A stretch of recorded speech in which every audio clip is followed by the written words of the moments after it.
It is important to hold on to something, because there are times when the world around you doesn't make any sense.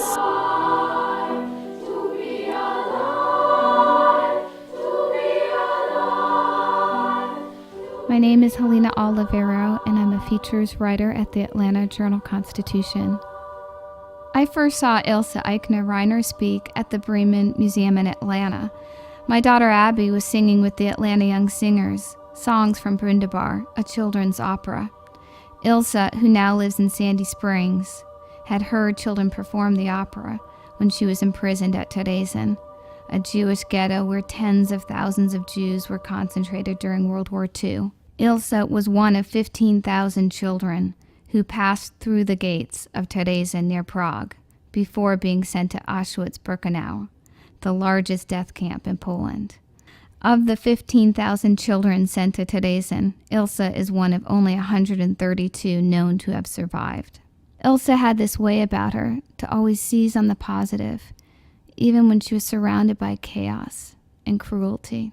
The worst day was when I came to, I was dreadfully ill, and I was in and out of consciousness for over 6 weeks.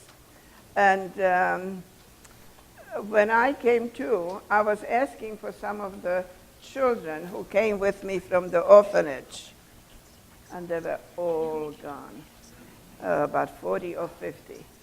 During those few weeks that I was out of it, had perished due to the epidemic. The best day? Hey, I got my first kiss there.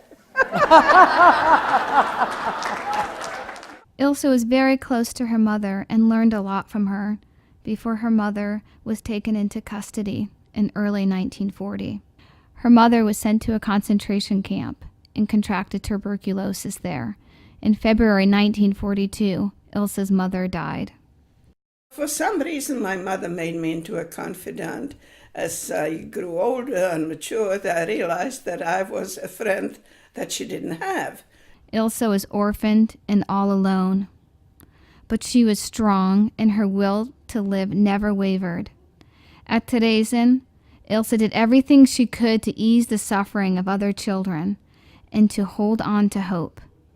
She never lost sight of her inner self and the young girl her mother was raising, a kind and loving child with a strong sense of right and wrong. She has a wonderful childlike quality that one would never know the hell that she's been through. Ilse survived the Holocaust. She survived the war, but she was alone again.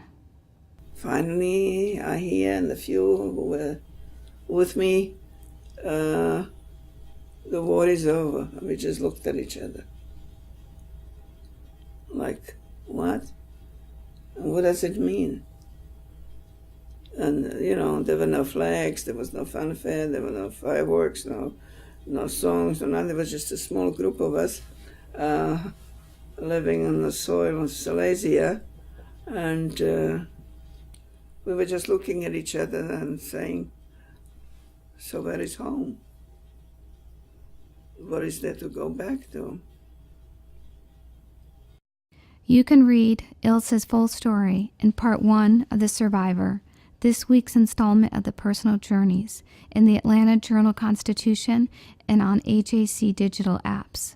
Come back next week for part 2 of The Survivor, when I share my story of traveling to the Czech Republic to retrace the steps of Ilse in Prague, in Theresen, and in her hometown of Sétín, where many children there today are inspired by her story.